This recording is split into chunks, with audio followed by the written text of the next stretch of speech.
Il y a des exemples de familles qui ont été dans les bidonvilles. Bon, bidonville est détruite dans les années 70, elle passe en cité de transit, qui était une forme d'habitat censée être provisoire parce que ces familles n'étaient pas considérées comme sachant habiter.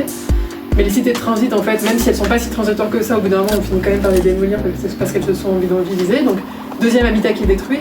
Puis logements sociaux qui, comme Pierre le montre, en fait, sont aussi détruits, quoi. Donc il y a un peu aussi une continuité de destruction qui marque et les trajectoires résidentielles et le rapport à la ville de ses habitants. Il y a une ambivalence dans les politiques d'attribution de logements sociaux du point de vue des discriminations raciales.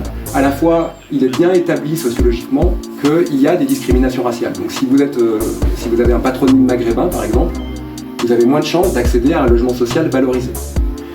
Et donc ça produit de la ségrégation. Mais en même temps, comme il y a cette crainte des regroupements de population, en fait, partout où il y a du logement social, on n'a pas de forme de ségrégation radicale comme celle qu'on a dans les bidonvilles ou dans les ghettos noirs états-uniens. On a des formes de relative mixité du point de vue des origines migratoires ou des groupes d'appartenance du point de vue des minorités racisées. Beaucoup de choses qui changent et qui empêchent de dire que les cités d'aujourd'hui sont les bidonvilles d'hier. Mais en tout cas, moi j'ai l'impression d'observer des continuités, ne serait-ce qu'au niveau du ressenti des familles, qui pour certaines sont discriminées de génération en génération.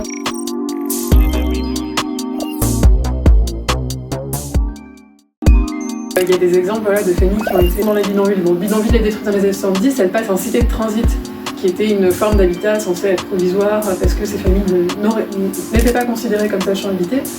Mais les cités de transit, en fait, même si elles ne sont pas si transitoires que ça, au bout d'un moment, on finit quand même par les démolir parce qu'elles se sont bidonvillisées. Donc, deuxième habitat qui est détruit. Puis logements sociaux qui, comme Pierre le montre, en fait, sont aussi détruits, quoi. Donc, il y a un peu aussi une continuité de destruction qui marque et les trajectoires résidentielles et le rapport à la ville de ses habitants. Il y a une ambivalence dans les politiques d'attribution de logements sociaux du point de vue des discriminations raciales.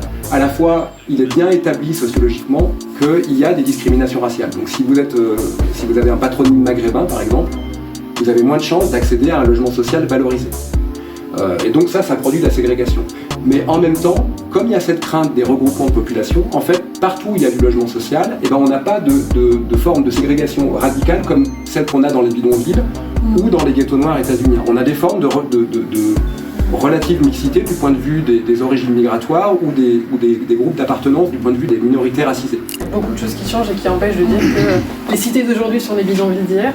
Mais en tout cas, moi j'ai l'impression d'observer des continuités, ne serait-ce qu'au niveau du ressenti des familles, qui pour certaines sont discriminées de génération en génération.